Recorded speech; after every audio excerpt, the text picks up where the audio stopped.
This is Conversations with Mike Sparks.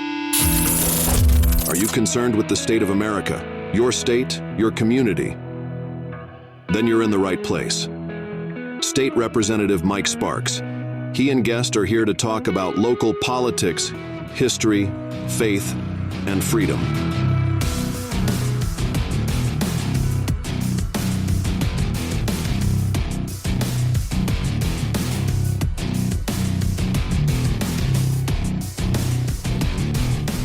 All right, folks, listen to Conversation Mike Sparks. I'm your host, Mike Sparks, and got a big show tonight. Got my buddy Alan Searcy in the house. We got Roger Thomas that been helping us for a few years, and Jeremy Smithson, our trusted intern, and Connor. Connor, how you doing, brother? I'm good. How are you? How's school? Oh, it's great. You know, I'm on MLK break. So Okay, you threw a long break. Anyways, never gets old, does it? No, the joke, it never gets old. Just always stays refreshed. But anyways, we're going to talk. Danny Brewer's going to call in, talk a little bit about Tennessee linebacker Arion Carter. I'm real proud of Aaron Carter. But before we get in there, I want to give a shout out to David Settles. David, he's the president of the NAACP. And you're probably thinking, what is a white Republican talking about the NAACP? You know, we're celebrating Martin Luther King Day tomorrow, and David is the president. And I often talk about weird connections, synchronicities, God wink moments, and I think I can prove it, Alan. I think I can prove it. All I can right. prove it with math. All right. And statistics and probability. You know, God uses the impossible to do the possible. But David, if David's listening, David's a great guy. You know, we're on opposite political aisle, but we have a lot in common. David wanted me to come to Dr. King breakfast at MTSU yesterday, and I bought a table. Come off $400. I normally don't do that. Danny Brewer knows that. If Danny's listening, I'm pretty frugal. But I had my intern come, had Marvin come. Marvin's in the new Nashville School of Law newsletter. He's working for Office of the Court. So proud of him. Had one of my buddies, Ray Walden, who I used to work with at Nissan. He came with me. Edith Moore, who grew up at Cemetery Community, and Pastor Jerry Whedon with Ebenezer Baptist Church. Anyways, we had a great crowd. Everybody was just really sweet. A lot of love in the house, to be honest with you. Man, I'll be honest with you, man.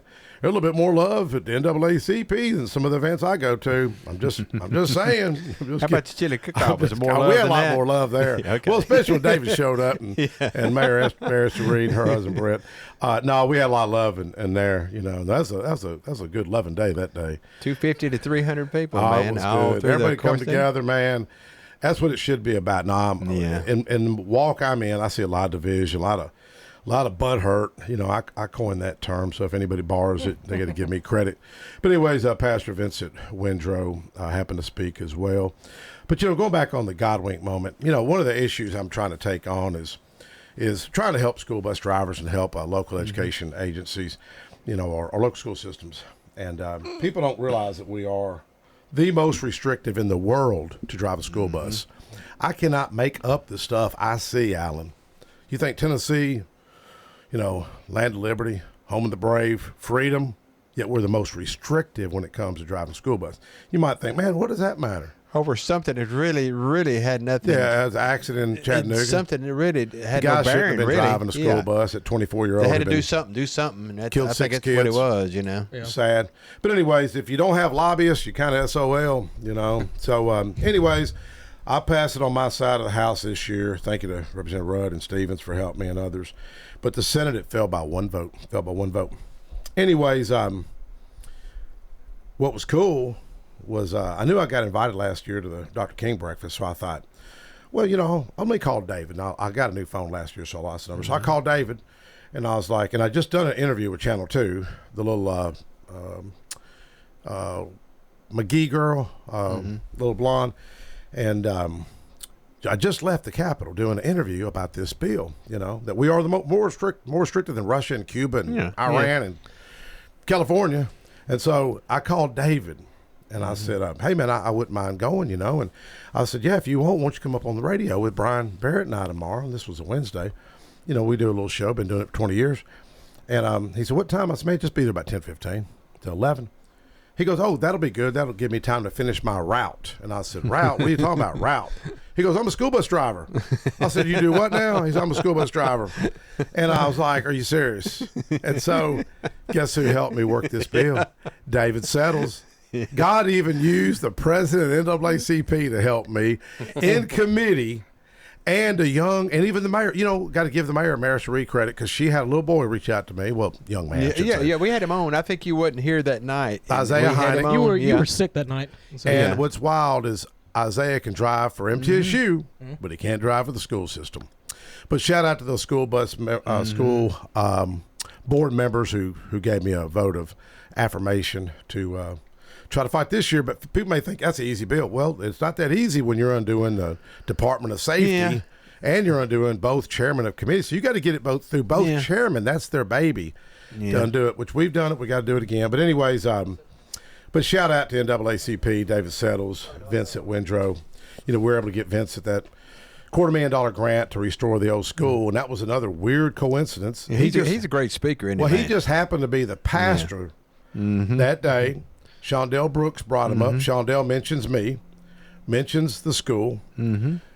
Budget was meeting in 2 hours. I said, hey, Pastor, won't you come to budget with me? He came to budget. I talked about what the state historian said. It said this is a hidden gem. This is one of the areas that really needs saved in the state of Tennessee. So for those coincidences, some people would say, oh, man, that's just a coincidence. But I've challenged my former stats professor to come on the radio and debate me, not on that issue, but other issues. A lot of people would say that's just coincidental. Anyways, I think it's a God thing. Hoping Danny will call in here in a little bit if he's listening. But real proud of Aaron Carter. Folks don't know who Aaron Carter is.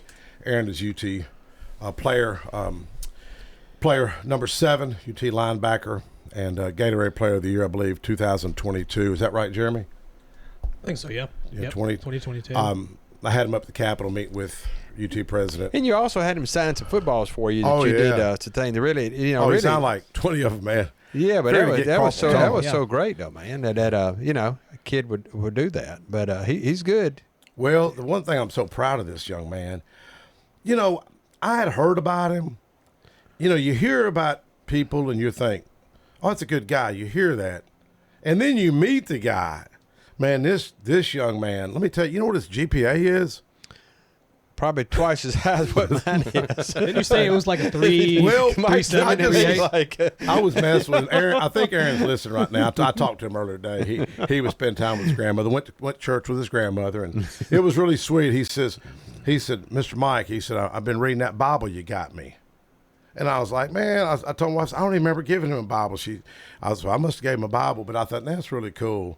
But he had his GPA is like 3.98, and he said he could come out to 4.02 with I guess dual enrollment classes or something. Yeah.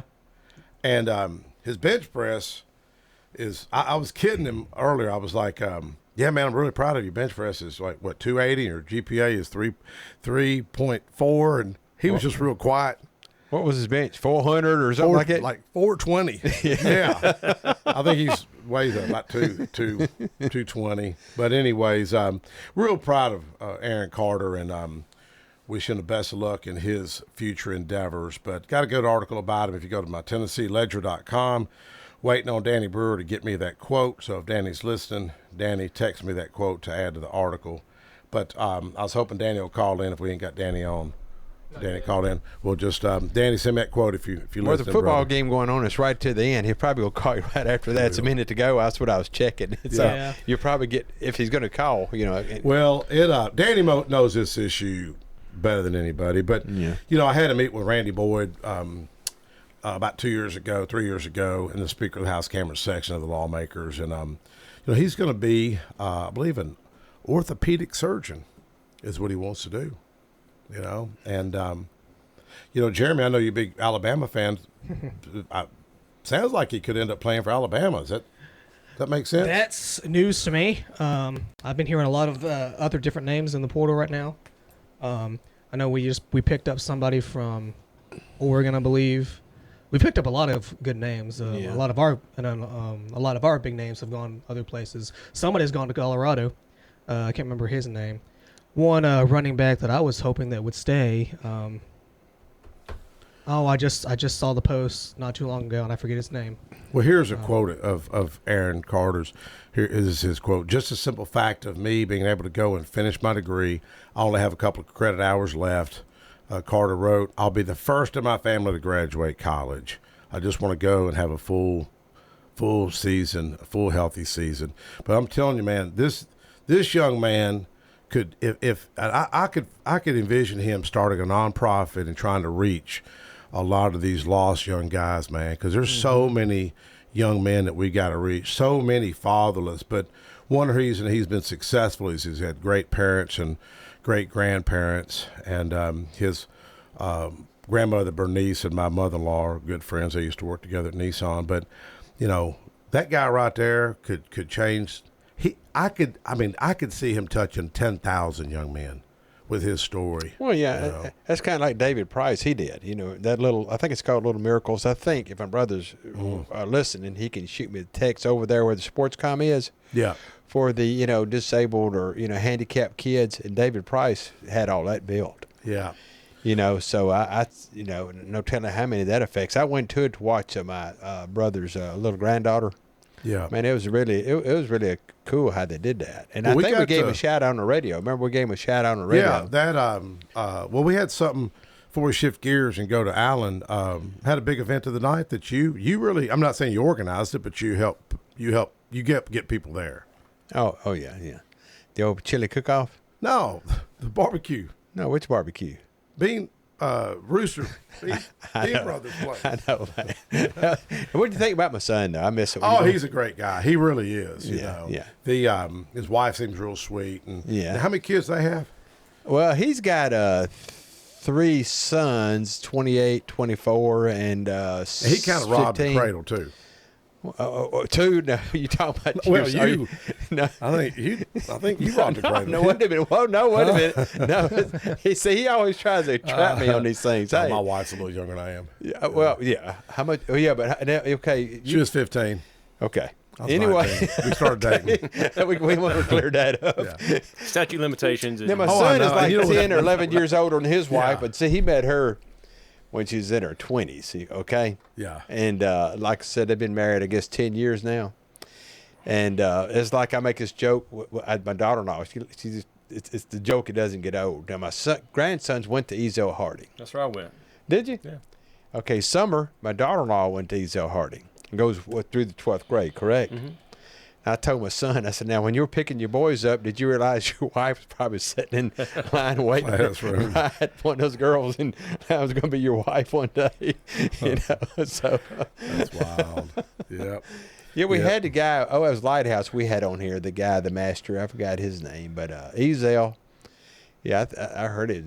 Like I said, my grandkids went there, so I guess it was good. Yeah. We had Yeah. a teacher there who mememorized the Bible. He would tell him the quote, he'd give you the scripture, and vice versa. He'd give Really? the scripture. The guy was a Really? genius. But like he would lock his keys in his car. He was so smart. He was stupid. But like Yeah. he was just a lot brilliant of man. people, they really are like it. forgetful. I'm not going to name a name, but we talk about that at work. There's a guy Forgetful. that's a genius, but the simple things kind of trips him up sometimes. Yeah, he was president. We had a baseball card club, and he was like the guy who oversaw it.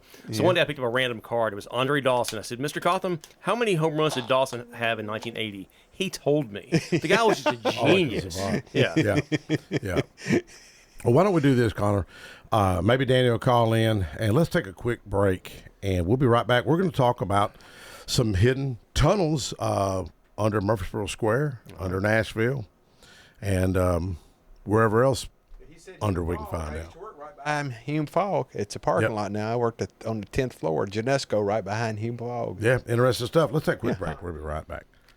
Josh Moss with Affordable Heating and Cooling provides residential HVAC and duct cleaning services to the Middle Tennessee area. With more than 20 years of experience, Josh Moss and the AHC team provide 24/7 service and take care to ensure whatever work you need done is done in a professional, timely manner. Contact AHC at 615-745-1676. That's 615-745-1676. Or go to their website at affordableheatingandcoolingtn.com. Most people know that their insurance can provide them with coverage for the many life's mishaps. But I can help you also unlock discounts, save money, and get benefits with Farmers Insurance policy perks. Whether we're discussing home or auto insurance, I am here to help you understand these great perks. Call me, Mark Lewis, at 615-625-7070 for a quote, and you can get a whole lot of something with Farmers policy perks. We are Farmers. Bum, bum, bum, bum, bum, bum. Not available in every state. Only available select Farmers branded policies underwritten by Farmers Truck or Fire Insurance Exchanges or affiliate. Want a flawless look without the wait? Step into the Vanity Zone in Smyrna, where upscale style meets everyday convenience. Specializing in precision cuts, color services, waxing, and more for men, women, and kids. All delivered by highly trained stylists with an eye for detail. And don't miss the signature hot towel refresher, the perfect finishing touch that leaves you feeling clean, relaxed, and ready for anything. Walk in or book now. The Vanity Zone in Smyrna. Looking your best is always in style. At Dr. Automotive in Smyrna, we're committed to providing local car owners with top-notch auto repair services. With over 2 decades of experience, our ASC certified master technicians are experts in both foreign and domestic vehicles, ensuring accurate diagnosis and timely, cost-effective repairs. From oil changes to major engine and transmission repairs, we've got the cure for your car. Dr. Automotive, keeping your car running smoothly, mile after mile. Visit our website, smyrnaautorepair.com.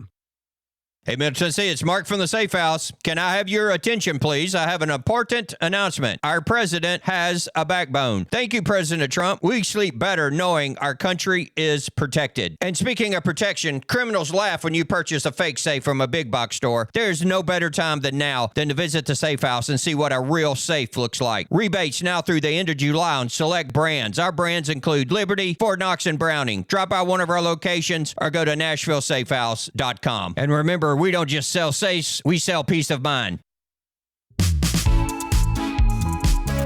AFFI is Middle Tennessee's premier choice for pest, wildlife, and moisture control.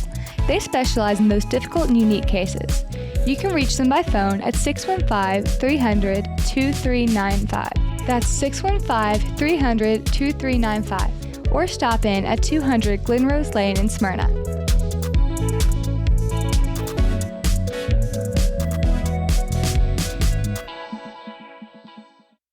My wife and I enjoy going by Yard Sale Inc. We usually go to both locations, the one in Smyrna as well as the one in Murfreesboro. A lot of times on Saturday mornings we stop by, and their inventory changes weekly, so you never know what you're going to see, and it's mostly open box. The name fits it. It's exactly that. It's a yard sale. If you don't totally agree with the price, the staff is always friendly and nice and willing to work with you. That's the Yard Sale store in Smyrna at 111 Enon Springs Road West, in Murfreesboro at 204 South Front Street, and online at bestdealintown.com.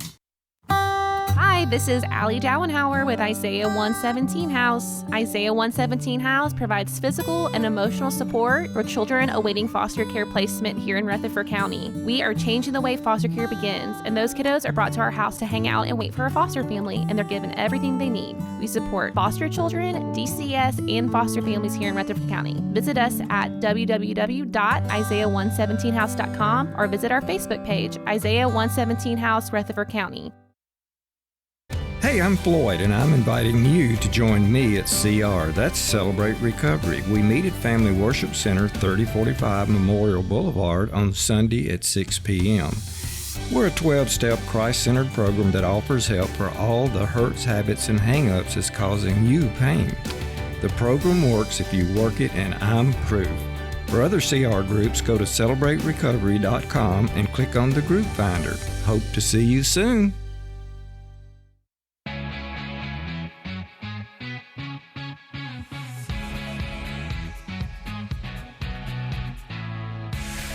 All right, we're back. Going to talk some ghost stories and with Alan Searcy. Alan, you texted me the other day, and you had asked me if I'd ever heard of any tunnels under the state capitol. Yep. And ironically, I had. I was meeting with Governor Bill Haslam a few years ago, probably 10 years ago, and I asked him the question if he had ever heard that. He said, "Yeah, Mike, I have." He said, and he said there was a little spot somewhere near the governor's office, you know, that he had heard that led to the river. So that's what I had heard from him.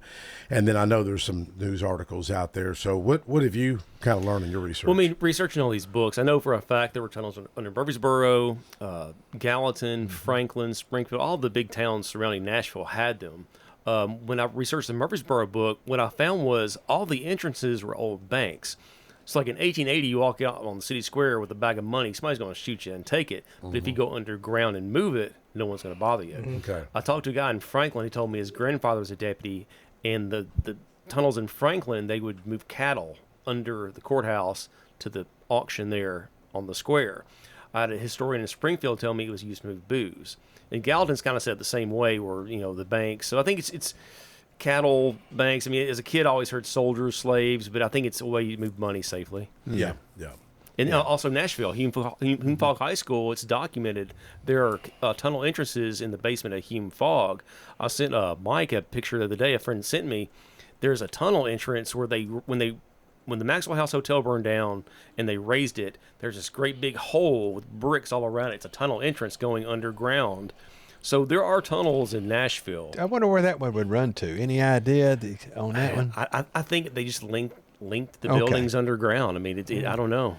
Yeah, this wasn't really a tunnel, but it wasn't really. It didn't hit me till afterwards. But when they moved the old federal courthouse to the new one, I worked at a company. We were breaking down the equipment there, and they had these guys. I thought it was a bunch of soldiers down there helping us. It was inmates that had them in fatigues. I thought, I'm around these guys, you know, like, oh, I see the military is helping, you know, and no. I said, I asked the dude, why didn't you tell me that, man? He said, well, they didn't bother you, did they? I said, no, but still, you should have given me a heads up, you know. So we saw like ghosts in the old courthouse? No, it was inmates, the real ones. Oh, they were real prisoners. Okay. Yeah, that sounds like inmates to me. I thought you were soldiers. No, it was really they had them on fatigues, you know, like, you know, the orange outfit. Yeah, just army outfits, you know. But I don't know if I guess they were the good ones. They used to work inmate labor. Trustees, I guess. But I think it, man. Well, the old courthouse, they would have hangings right out front there. Well, you brought up the tree that they recently took down. Yeah, the thing was, the old saying, the grass never grows under a hanging tree. You're right there. I think it's on the east side of the courthouse. There was a huge old, I can't remember the oak tree, what kind of tree it was. Now, where is this? Which courthouse? The Rutherford County Courthouse right up the street. Okay. They would hang the rebel soldiers there. Like he documented, they hanged several of them. And then I heard they were cutting down a tree. I didn't realize it was that one. But right there in that office, it's like right next to the tree, all kinds of weird things happen. Lady told me she works there, and like books would jump out at her. The desk drawers would open, and things would move around. Yeah, just wild stuff happens. Yeah, that old sycamore tree. I hate to see it get cut down. Didn't we have? I think we had a guy up that was, I guess, the great grandson of the guy who was supposed to have planted it. Were you with me when we done that? It's been about two years ago. Maybe. Yeah. I just, like I said, I can't remember what I did 2 minutes ago. That's why you see me always notes. Yeah, but it was documented. They hang soldiers right beside the courthouse. I mean, it was like a show of force, really, to the town because Murfreesboro was occupied. You know, what are you going to do? Keep the population in line? You're going to hang the rebel spies or the rebel soldiers? Yep. Okay, hey, I'm gonna, you know, like I'll Sam in Pulaski hung him. To me, you know. Well, that goes back to the raid by Forrest on the courthouse. You know, the Union. And that's wild because, you know, all your life you heard in high school, oh, the Union, they freed the soldiers, or they freed the slaves, or the good guys, hooray. But the thing is, when they moved into Middle Tennessee, Rosecrans sent a man out to Manchester in a show of force. He took 100 men prisoner and marched them to Murfreesboro and threw them into jail. So the ladies in Manchester get word to Forrest for his cavalry. They came storming down East Main Street. Forrest comes to town. They set the jail on fire. Yeah. Now, you cannot defend slave trading, but is Forrest the devil for saving 100 men from a burning jail? You know, it's a lot of gray there. Well, it was the story I'd heard from Ernie Johns, our former county historian. Ernie since passed, great guy, was that when Forrest did the raid and saved the innocent civilians, you know, that were threatened to be hanged, they hadn't caught the jail on fire. It was a guy that was trying to catch it on fire. Correct? I mean, I'm not really sure. I just know they were trying to set the jail on fire when they saw Forrest. But I'd heard the story. I always heard when they did roll call for the folks they captured. When they got to that guy, it was somebody was said, well, he was taken care of, like he wasn't there. I don't know. You I just know that he that's came the here. version I'd heard. Yeah. But anyways, a lot of atrocities happen on both sides. I mean, really, really sad. You look at Old Jefferson, a lot of those home places were burned, and just really sad. I mean, right in this area, there was, probably a few hundred people right where we're at were killed. Well, there's pictures. I mean, there, like 1863, whatever. There were tents right beside the courthouse where they were occupied. The soldiers are sleeping right there in the courthouse.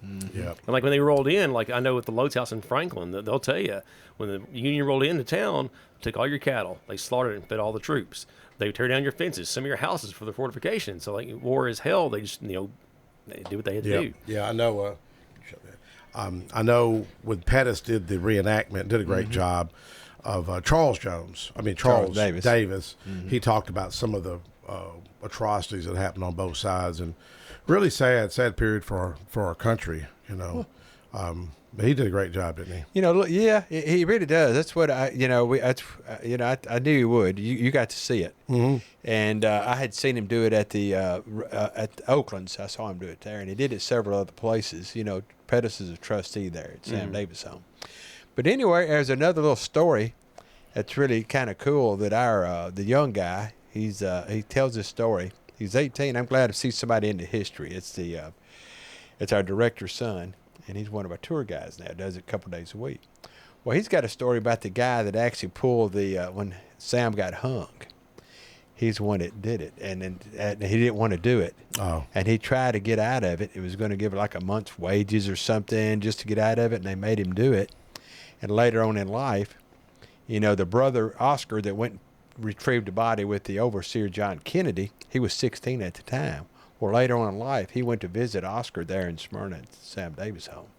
They don't know what was actually said in there, but he did go see him. He just felt just so bad that he was the one that had to do that. Well, Dodge, the Union general, didn't want to hang Sam. Like he promised to give him a horse. He'd give him food. Like, we'll get you home. Just tell me who done it. Yeah. And he wouldn't flip. Yeah. I know. Nowadays, people, hey, Roger, I'll give you $1. It's Mike Sparks. There he is right there. There he is right there. Well, a lot of folks don't know about DeWitt Smith Job. Yeah.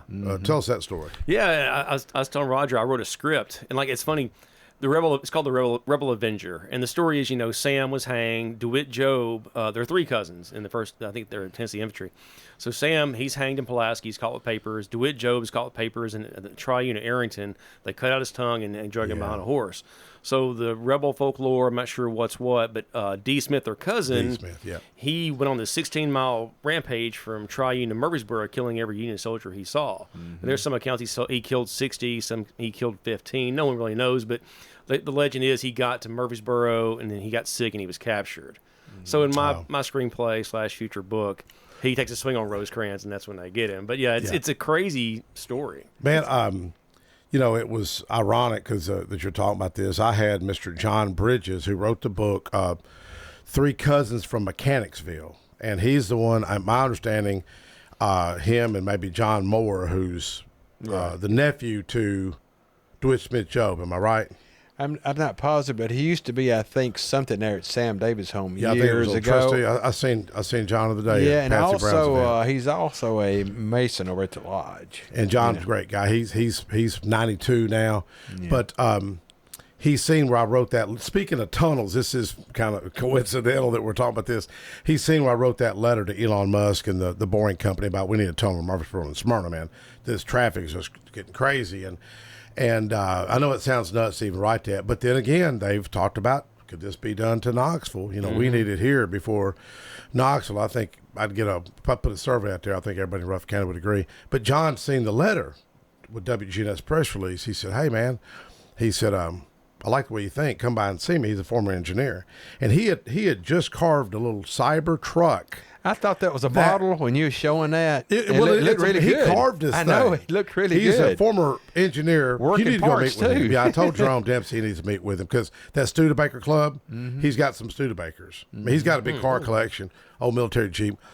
But what was the timeliness was so wild because I'd been given that nurse a ride, our car kept breaking down to the Una area. And then where I'd done the interview from that car wash at Una in front of that little school, I was telling Channel 4, I said, look, this isn't just about traffic judges. This is about public safety because I think a tunnel could be safer than the two murders that we had on I-24.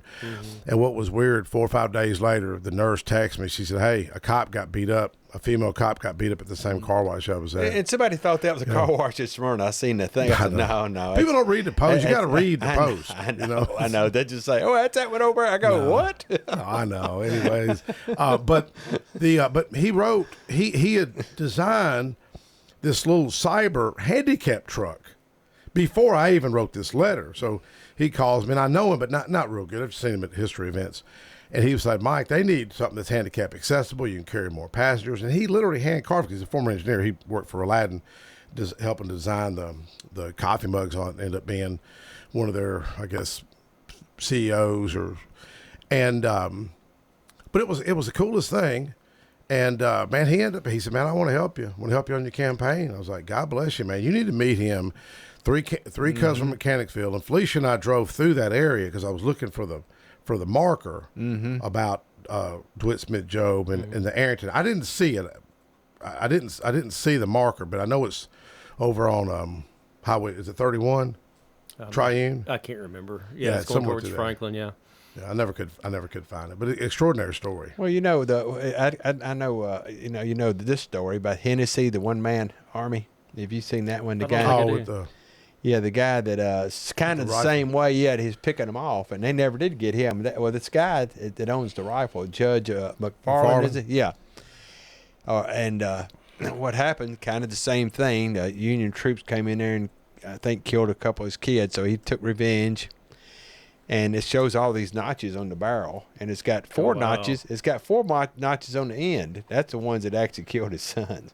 And he never got caught. He ended up joining up with Forrest, Yeah, there's a lot of guerrilla warfare in the Civil War. Forrest, and you had, John Hunt Morgan up in Sumner County. You had, who was the guy out in Appalachia Champ Ferguson. He was dashed. And Champ Ferguson actually went and surrendered after the war was over. Like, hey, we'll pardon you, whatever. Like, no, you're too dastardly, and they hung him. Trying to do the good deed. Yeah. So he still has the gun, right? Yeah. He owns that gun, and they have it set out, and they tell the story. Man, that place was packed. And that was another one I saw there at the thing I watched up at the Oakland's mansion. I think something wild is John Hunt Morgan in Hartsville. See, John Hunt Morgan was like Forrest. Forrest would fight you to death. John Hunt Morgan's more cerebral. So when he took a prisoner, he kept the uniforms. Instead of just paroling them and sending them off, he kept their uniform. Yeah. So one night he had several thousand uniforms. Him and his men forded the river at Hartsville, and the Union boys by the fire, hey, come on, get warm by the fire. And it was a rout. And because of that, they sent a laser paint in from Illinois, and it's crazy. Yeah, that's a wild story, That's so much history. That goes back to even the cemetery community. That's why I was proud of Vincent's work. And that little school, that's a cool little school. It really was. You need to go see it. It's the original desk and the stove from these old two big potbelly stoves, big old time you see on the movies. Old movies are still sitting in there. And that's what's so cool. The state historian is it Van West. Van West has said that this is like a hidden gem, and it's right there. If folks wonder where I'm talking about, it's right there by the gravel pit. Well, remember Travis Courts? Yeah. Okay. You can buy beer there at 13. You remember that? It's across from the old Travis Courts. There's a little church there. How'd you know that, Mike? I just barely remember it. I think I was 14. But there when was you bought your beer, a little 14, church is that what you're trying back to say? there. Okay. Stones River Methodist Church. You just drive back, and it's right there. But what is so cool, Bo Washington, who was a trailblazer of an educator, and I didn't know that Vincent Windrow's, I guess, godmother or god aunt. Yeah. She was a teacher, and how he got his name. It's kind of a neat little story he told, wasn't it? It really. Well, what's so sad. As we get a little older, we're seeing folks pass away. I've seen two tragic deaths this week, and my son's best friend died. Christian Martin passed away sadly. And, Mark talked about that one that you're talking about, but he didn't name it name. But he then we had hit another one a little bit. Probably won't want to talk about. We've known the young man since he was in first grade. It's just tragic when you see this. But when you look at history, and I know you love history like we all do up here, and I mean Jeremy's even got a second degree in history. But you look at like Frank Caperton is the one that put me on the African American Heritage Society, Mary Watkins. We got to honor her the other day at your place, Sam Davis home, and then we honored the late Dr. George Smith, who was just such a trailblazer. But what is sad is these guys don't see the fruit, but their efforts led to the fruit. You know, and like how old are you, Alan? 49. 49. You know, when you like John Bridges, you need to go meet John, and that's what I was telling Jerome Dempsey the other day. That he needs to meet. I think he called him. I think he was already going. Well, yeah, John was spoke a couple of years one of your chili cook-offs. Remember that? But this year I did reach out to him, and he's told me he said, "Man, I'm just a little too old now. I'm 92. It's just really hard for me to do that anymore." But I did reach out, and I probably told you that because you actually we had tell me people to reach out to. We have 95-year-old Charles Jones. I don't know him. He's acting like, I mean, he was one of our speakers. He fell and got hurt the other night. So he broke his hip and had 95. Yeah, and anyways, he's talking about he'll put up $2 million if we can get a state park over it, or some type of facility at Old Jefferson. Yeah. I think McFarland and Marty designed that trail, right? The horseback riding trail. I'm not sure if I know Marty was big. Well, y'all hung big out at East Fork. No, that was your. It's called the Mike Sparks Rec Area. They changed it to East Fork. I'm a West Fork guy. I was on the West Fork side. But those rocks are from that my granddaddy's chimney from that where it used to be over before you burned it down. It's that pavilion there. It had rocks. Oh yeah, that comes from my granddaddy's old house on the hill there. That's where they came from. They're still there. We need to get Alan out there to take the tour. Oh yeah. If I know he's busy. We've invited him before. Yeah, I was going to come one time, and you changed the date or something. And the new day but we don't do that now unless it's raining. We've got a caller. Caller, go ahead. Yeah, hey, Mike, Danny Brewer. Hey, what happened, man? Why was you late, brother? Football game watching. No steak cooking. We're steak. That's a good excuse. Yeah, that's even better. I was going to invite Mike, but he doesn't like steak. Well, I mean, it's got to be extra well done. What's wrong with you, man? I got to have mine. What's wrong with you? His buddies like it. You can always do that, Danny. Now I don't live that far from you. Cook. Did you invite Mark over there? My buddy Mark Carpenter. Yeah. Well, extra well done is not how you cook a steak, Mike. That's what they say. That's just me. Mike, what's wrong with you, man? I learned to eat cheap because we were broke growing up. We had to find creative ways. Oh, like the 6-pound burrito you built over at the Taco Bell. Taco Bell. Almost got fired for it. Hey, Rick Stinnett. You remember Rick Stinnett? He was at your daughter's. Rick was my manager at Taco Bell. Yeah. He told me that his staff consisted of you and Todd Loggins. Man, I seen Todd the other day. Yeah, Todd's a good fella. He is. Todd are good buddies. He is. If you and Todd Loggins were what he had to work with, like I said, God bless. Hey, it was man, some fun times. You're right. There were some fun times. Anyways, now see, I'm off on a tangent in high school, man. I got to quit that. Hey, Aaron, it's Arian Carter, correct? My wife keeps correcting me. Arian Carter. Arian Carter. Well, I talked to Aaron earlier today and told him we're going to talk about him. And I know you're more well versed with all these football jargon and his record and where things are going. I just seen him in the news the other day. Did a little story about him in the Tennessee Ledger. I'm just so proud of this young man.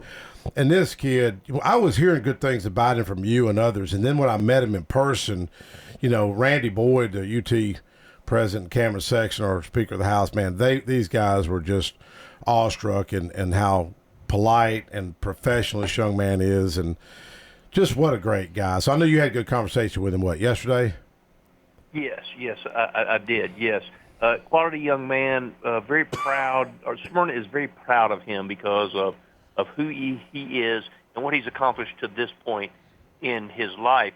He battled injury some in high school, fought through it, had a fantastic senior year, was Mr. Football for the state of Tennessee through TSSAA, selected him as Mr. Football. He's had a great career at Tennessee, leading tackler this year for them. Just a fantastic young man, but he thought that he had a chance to maybe go to the NFL, and things have happened, and I think he's figured out that he's better off coming back to college. And the biggest reason, and this is one of the huge statements about this young man. Yep. one of the reasons he's coming back to college is because he's only one semester from completing his degree, and he wants to be the first member of his family with a college degree. Amen. You talked about that. I'm kudos to him for that, because Yes. that is way more important at this juncture than playing football. And I know you can make a lot of money playing football, but at the end of the day, football will end one day, and what are you going to do then? And Yes. if you have an education, then that's always something that you can rely on. Man, his GPA, he told me it's 3.98, but then it's 4. I didn't know you could have a GPA like this, but I guess he did a lot of dual enrollment. 4.02 with extra credit, and just for 420-pound bench press. I mean, just an impressive guy. So polite. A tremendous athlete. You know, I mean, he's very athletically gifted, but at the same time, you know, he's one of those guys where I would refer to him as big team, little me. You know, he's not consumed with himself. Yeah. He wants to do what's right for the team and for others. And so that's one of the reasons that makes him such a quality young man. Now, the reason that you don't know about a 4.02 GPA is, what was your GPA I like? don't want to talk about it. Hey, you can ask about my bench press, though. Ask about that. It was 330. Broke down trophies. 225, 23 times. Anyways, I saw the broke down trophies. yeah, the weights have fallen, the man's head's falling off. Anyway, you told me to throw my trophies away. I was like, hey, what should I do with this? You throw them all away. They're garbage. I'm like, I'm holding on to these memories. Well, sorry, Mike, but you know, we're not sure what the future is going to hold for Arion yet. But he is going to come back to school. Not sure where he will play at. Yep. I don't think it'll be at Tennessee. Yep. Don't know yet, but I would be surprised if he's back in the orange and white. Well, you're a big betting man. You put any wagers on any of this kind of stuff? No, I'm play the ponies, and that's it. That's where my wagering money goes, on the ponies, not on people. Yeah. You know, why would you bet on people when you can bet on the ponies? Yeah, exactly. How's the family? Everybody doing good? No, everybody's great. We just enjoyed a wonderful steak dinner, and we've have some friends over and everything like that. And so I cooked for everybody, and no, it's all good. And you know, we're all moving in a forwardly direction, which is what we want to do. You know, Aaron, when I was talking to him earlier, he said, Mr. Mike, I'm reading that Bible you gave me. And I thought, man, that's pretty cool. Just such a good guy. When I had him at the Capitol, Marvin, my sister, was asking if I was, you know, preaching to him, talking to him. And I was like, man, young man, if I was you, I wouldn't drink. And he goes, I don't drink. And Marvin goes, you tell him to stay away from the women? I was like, no, I ain't telling that. You know what I mean? You know, I ain't telling that. Anyways, but I knew of all people, you would know, you know, this topic. And like I say, Smyrna's so proud of him. I know you, Danny, you're so proud of him and all. So I know he's listening right now. He went to church with his grandmother, he told me this morning. Well, yeah, no, he like I said, quality young man. Now, here's another positive layer about him. There's a kid that played at Smyrna this year, Jerry Martin III. He won the Pigskin Trophy, which I gave Arion the Pigskin Award, which is a high school football award that I give out to top performer in Rutherford County. Jerry Martin III is a kid that won it this year for Smyrna. Outstanding young man also. Had some family struggles. Well, Arion has been a guiding force for him. Yes. He has been in contact with Jerry Martin.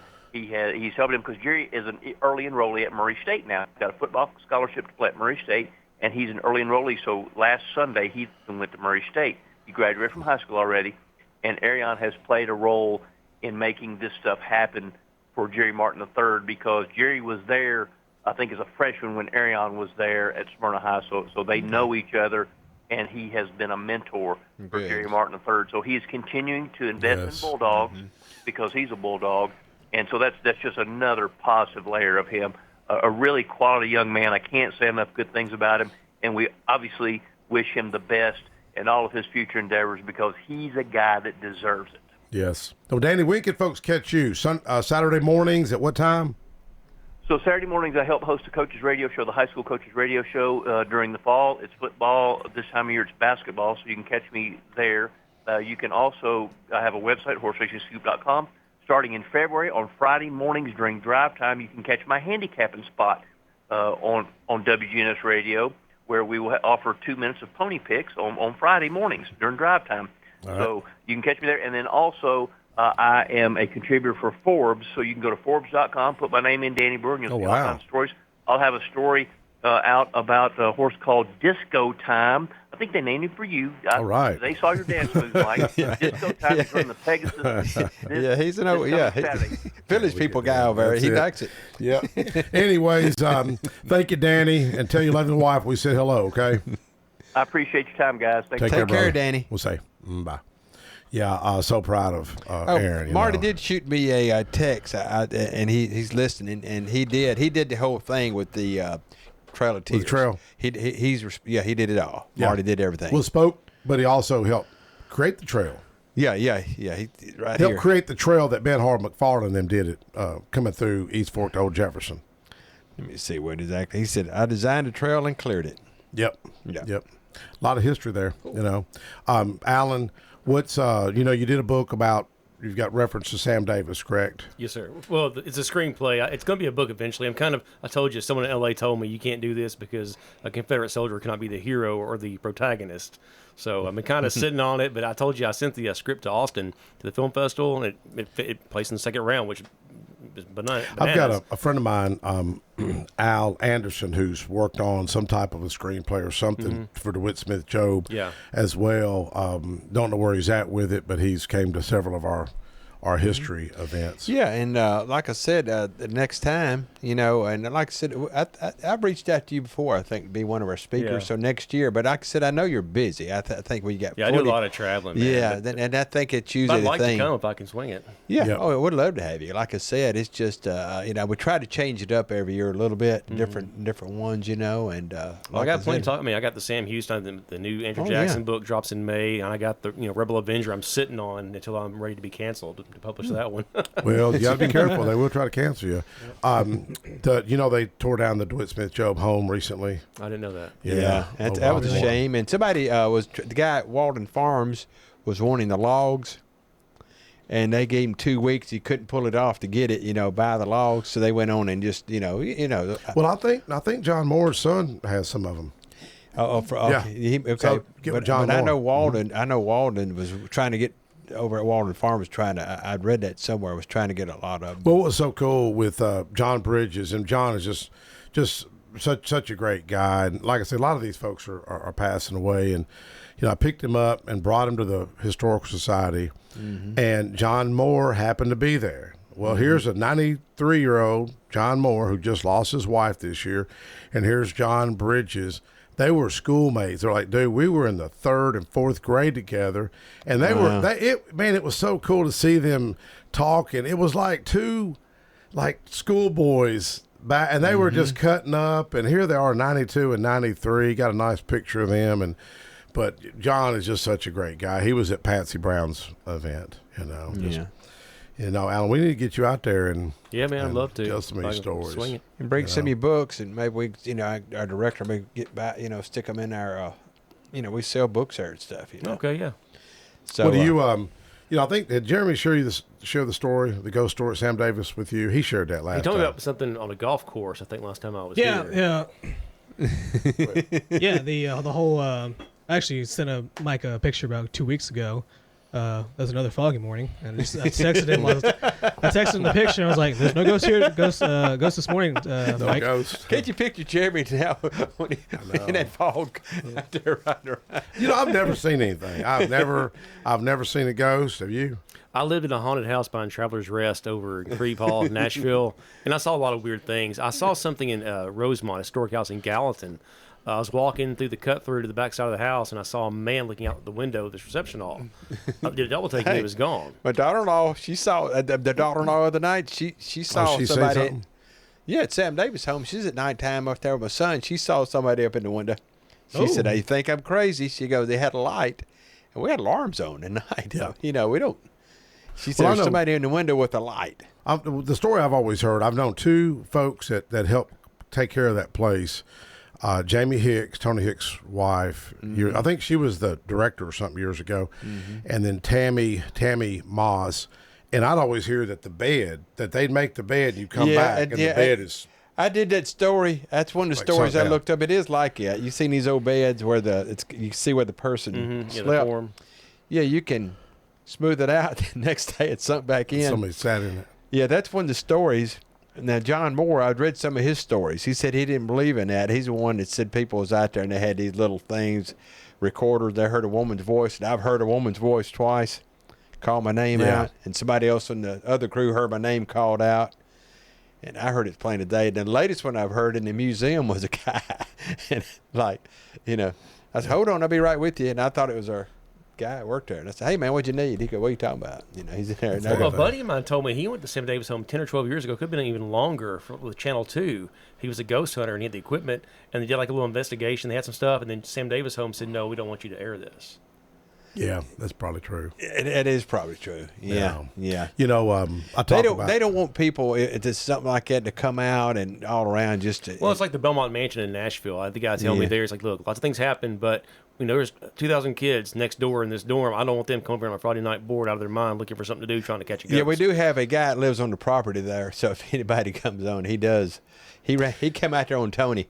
When Tony pulled his truck in after hours, Tony. To bring he said, man, who is that guy? I said, no, he lives on the property. That's his job. Yeah. So you're not going to come out there and not get called. Alan, Danny was kidding me about, because I'm very frugal, and he's heard me share this story, and don't start crying, Alan, because it's sad. This could be a story right here, Alan. Talk about coincidences, God week stories. This is a tearjerker, Alan. I was the only kid in the entire school that didn't get to go to the Sam Davis field trip because I didn't have $5.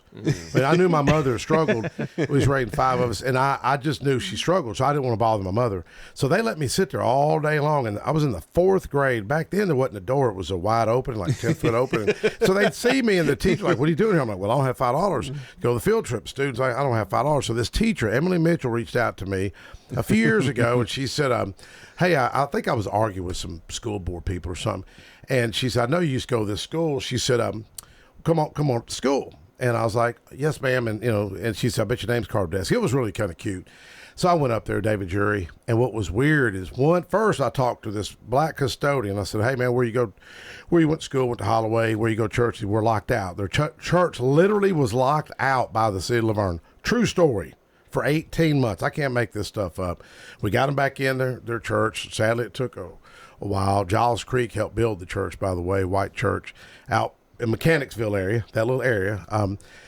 Well, what was weird, she took me to my same exact classroom, dude, that I was in the 4th grade. The same classroom. What's the probability? 1 in 1,000, 1 in a trillion? That's pretty wild. Tell me how cool this is. Guess where I was at the next day? Where's that? I was a guest speaker at the state capitol on behalf of the 150th anniversary of Sam Davis home. See, so when I sound like I'm being a bleeding heart, that's why, because I sat there. Being one of our biggest ambassadors now to Sam Davis. Yeah, I mean, but I don't ever want to see that happen to the next kid. Yeah. Right, you know what I mean? Right. And it was hard to keep up with the Thomases and the Smithsons. That's probably when I was his paper boy. I knew the area real well. I could do it blindfolded back in the day. And now Mike could buy the Sam Davis home, rename it the Mike Sparks. No, it was good. But my wife goes, I would not tell that story. She didn't want me to tell it publicly to everybody. I'm like, I'm telling the whole dang world about this. This is so cool. Yeah, everybody knows now. But anyways, they say that won't happen. But here's another weird coincidence. That was the year that Governor Haslam, a billionaire, come against me, tried to bump me off. They spent $1 million against me and none of the lawmakers because we asked for the Commissioner of Education to resign, but so did 66 school superintendents. And I called out white-collar corruption, the JLL real estate contract. We still won. That. And guess who ended up helping me that year? The teachers. They started crying when I told them that story. Man, they were crying. That don't happen today. I was like, well, it happened to me. Anyways, Alan Searcy, Jeremy Smith, and Roger Thomas. We sure appreciate it, Connor, our producer. And folks, we'll catch up with you next week.